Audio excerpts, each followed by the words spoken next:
Ladies and gentlemen, welcome to this edition to Henry Parker Presents the C.B. Stone Show. I have an amazing young fella right here. He's an outstanding young man in the community, and it's a pleasure to have you on this show. It's a pleasure to be here. Brother, here's your audience. Tell people something about yourself, your name, and where you're from. Yes, sir. So my name is Herb Lozano, from Boston, from the Dorchester area of Boston, and I'm proud to say that I'm running for Boston City Councilor at large in this year's election. Okay, yes, sir. Yes, sir. So, what made you to aspire to want to be to run for Boston City Council at large? Well, to be totally honest with you, growing up and just coming into adulthood, two of the things that I always prayed for was purpose and understanding. And I've come to the understanding that the role of city councilor and serving my community, serving my city, is my purpose. And it was with intention that everything that I did in my professional career to build up my skills, to build up my experience, led me to the position of Boston City Councilor. And I truly believe that it is in my life's work to be able to go out there and help others develop and provide opportunities, provide resources, and provide access in the city of Boston. So now here we are, and our campaign is in full swing, and we're making a strong push for it. Yes, it is. Are you a product of the Boston public school system yourself, sir? I'm not. From the first grade, my mom enrolled me into charter school. I attended the Boston Renaissance Charter School from first grade to eighth grade, and I had a great experience in those years of my academic career. There's still things that I learned inside the classroom and outside of the classroom that I still apply to my life today. And there's still relationships, friendships that I have from my early days in charter school that I still have today and that I still value today. And then later on, I went to Catholic private school. I went to Cathedral High School, which is in the South End. And then later on, moved on to college. Yes. Yeah. So as Boston City Councilor, who would you hire? Who would you want on your team? Well, I think it's very important that us, both as community members and constituents, I think it's very important that we pay attention to the staff of our elected officials. I worked as a legislative aide in the House of Representatives, and what I can tell you is that the staff carries a large load of the work when we're talking about legislative offices. And especially on a local level like our Boston City Council, I think it's important that we have folks who are born and bred in the city of Boston working for our local elected officials. There's just a certain connection, there's a certain amount of empathy, a certain amount of understanding that comes with holding a position as a staff member for a city councilor that you can easily translate to the constituents. So I believe that it would be a great benefit for me to hire those who are born and raised and not just reside in the city of Boston. It's part of my plan that I will have a rotating staff and will create a pipeline of professionalism as a Boston City Council. So I want those who are professionals to be able to come in, hold a position as a staff member in my office, and then take that experience and move on to bigger and better things. So we'll provide that opportunity for many people to come through my office, gain experience, become professionals, understand the political process, and move on to do bigger, better things. You sound so serious as a young man. You're so young and so serious. Do you play any sports? What do you do when you're that's a great question. Yeah, I do. I grew up playing basketball in the city of Boston. I mean, basketball is one of those things that's very prominent in the city. So if anybody out there knows me, you probably know me from my early days of hooping and playing sports. But that translates so well into my professional career. I mean, I take everything that I learned in those early years of my youth development on the court, and I apply it to my life nowadays. Okay. And back then, we took basketball pretty seriously. So now I'm taking my professional career just as serious. Okay. Okay. Now, I know people want to know when they're looking at candidates to give their possible vote to them and everything. I've been hearing candidates, and I have some of them on my show, and how they get on and they talk about what they want to do and this and this and this is, and that's good and it's great because people want to know this, but to have that personal feeling contact with the people that they want to vote to, and to know something about them personally, I feel is a must. That's what I want to ask you. Are you the only child, or do you have siblings and brothers and sisters? Oh, I come from a big family, and my family is deeply rooted in the city of Boston. I have 5 sisters and a brother. I am the second youngest, so I'm number 6 out of 7 children in my family. And but I've always kind of looked at myself as like the second in command in my family. Even though I'm one of the youngest, I've always stuck very close to my father, who was the head honcho in the family. I've always invested myself, not always by choice, sometimes by default, into the family business. Yes. What business was that?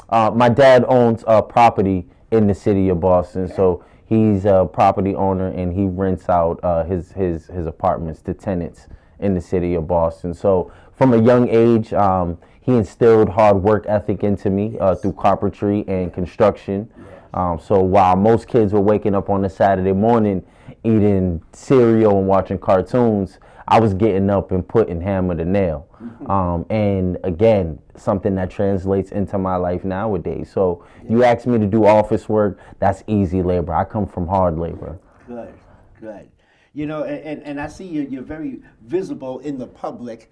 I see you support the 10,000 Fearless Peacekeepers. Absolutely. Brother Randy Muhammad. I want to give a shout out to Minister Randy Muhammad. You're doing a great job, brother. And and I seen you out there in the street, and Yeah. I think that's great. What do you think about the lack of protection that that the city officials, the police department, are giving to us out in the street? Do you think that it should be more police presence in the community as it is right now, or where do you stand on that? Yeah, I definitely believe that there should be more police presence in our community. But with that presence, I think they need to have a certain level of understanding about the community, about the folks that reside in our communities as well. Part of the problem that I see our Boston police officers having is that they're not always able to identify who's who and what is what. They're not able to differentiate those that may be committing those acts from those that are just living their everyday lives. And I'm a young black man myself. A lot of my peers are gang involved on both sides of things. I've lost people to the penitentiary, and I've also lost people to the grave.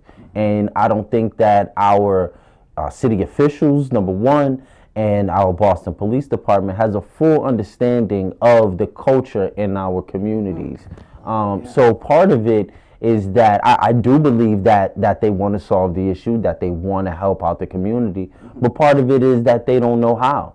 And if you look at our current city councilors, and they do a great job at what they do, but a lot of them don't come from that background. A lot of them have never experienced gun violence or gang violence. None of them have had to deal with that trauma. A lot of them don't step outside of their door, and they don't have to look over their shoulder when they're walking down the street. So how can we expect them to solve an issue that they've never experienced themselves? And that's something that I'm bringing to the city council. You know, I'm not proud to say it, but I've been in the middle of gunfire. I know what that is like. I know what that rush is like. I know what the devastation is like to lose a friend. I mean, I remember growing up, and The first time that I realized, I want to share this. The first time that I realized that I could be a victim of homicide was when I was 13 years old. And that was when one of my peers, Sean Adams, was stabbed to death in Dudley Station. And very familiar. It was something that was very big in the news because I believe he was only about 14, maybe 15 years old himself. And now that I'll be 30 in a few weeks, and now that I look at some of the youth that are coming up behind me, to be 13 years old and to have in your mind that you could be killed on any given day in your own community, it's really heartbreaking because you haven't even begun to live at the age of 13, 14, 15. We're losing people at the age of 18, 19 years old. You know, I have a relative who was recently incarcerated at the age of 19 due to gang violence, and he just was sentenced to 25 years in prison at the age of 19 years old. So he's going in to the penitentiary as a child, and 25 years later, he's going to come back out as a child. And that is something that is hard to understand. So what kind of services are we providing to him? What kind of rehabilitation are we providing to him? What kind of jobs, what kind of opportunities are we really providing to him so at the age of 40 years old, he could come out and be a productive citizen? For the people that don't know, and I believe they say no question is a dumb question if you don't answer. For the people that don't know, tell them just what the role of a city councilor is. Oh, that's a great question. That's a great question. So a city councilor, they are the legislative body for the city. So they convene around different issues from everything from education to public safety, economic development and jobs, housing, constituent services, all the different city agencies. They take part in those. They can provide those opportunities and those services to their constituents. They also work on the city budget along with the mayor as well. So they have the power to implement policy, ordinances, home rule petitions, resolutions around different issues. So the city council has a lot of power to be able to influence how the city moves, the different initiatives that are put into place, the different policy. I mean, it goes from everything from the pothole in your street to the education that your child is going to receive and your rights as an employee or your rights as a tenant. So everything in between, everything that we deal with on a day-to-day basis, the city council has the power to be able to influence that. And as a city councilor, are you dedicated to working with the nonprofit organizations that's out here, just like the 10,000 Fearless Peacekeepers, and I know you have a good word to say about them, so I know you like what they're doing and pushing their issues, and they're having a program where they're feeding the homeless and everything. Do you endorse things like that, sir? Oh, absolutely. I mean, my background comes from the nonprofit sector. When I first started my professional career following college, I became a member of the Boston NAACP, where I became a program director, and I implemented a youth leadership program where we paid our youth members to go out and do voter registration, to advocate on different issues. So I understand the importance of nonprofit organizations. I mean, these are the folks that are doing the day-to-day hands-on work. And it's kind of shameful to say that they're not always given the right resources, the right funds, the right access to be able to carry out their work in an effective way. I mean, the 10,000 Fearless Peacemakers, I mean, they do a really great job of really getting out into the streets, making their presence felt, impacting people, impacting families. And I think that through partnership, through collaboration, even through funding, we can put a lot more resources towards organizations like that so that we're seeing positive results come from their work. Yes, sir. Yes, sir. And brother, for all the young men that are aspiring to do great things, and they're looking at you now, and you're right there in their gap. Yeah. You know what I mean? I'm like a generation. Hey, before you Right, know. yeah. But I still definitely relate to everything that you're saying, and I know you can relate to mine. Absolutely. But for the aspiring young men who are thinking about, their goals and aspirations on a positive level to do good and positive things in the community, what would you say to them? I would say surround yourself with people that have wisdom, people that have knowledge, and people that have experience. That is, and I tell people this all the time, the person that you see here is made up of all the people that I allow to invest in me. Yes. So on at any given time, I have mentors, I have advisors, I have a father, I have fatherly figures, people that I pick up the phone all the time and I ask them for advice, I ask them for information. And I wouldn't be here without the people that I've surrounded myself with because you can't do it by yourself. And Boston is one of those cities where it's not about what you know, it's about who you know. Yes, sir. And I've been fortunate enough to know some very influential people, people that can walk me into any room and they can introduce me to different folks. They can give me job opportunities. They can put me in position where I can gain skills and experience. So if you're young, if you're a professional, if you're out there looking to develop your professional career or to be an entrepreneur, I would say surround yourself with mentors and advisors. That is great. That is great advice. Now, if people want to get in touch with you and help with your campaign, is there a number? How could they get involved with you? Yes. So we have a campaign line. That number is 617-286-4746. So you can give us a call or you can send us an email at herb4boston. That's HERB, the number 4 Boston at gmail.com. Send us an email. We're always looking for volunteers. We're always looking for donations. And of course, we're always looking for voters.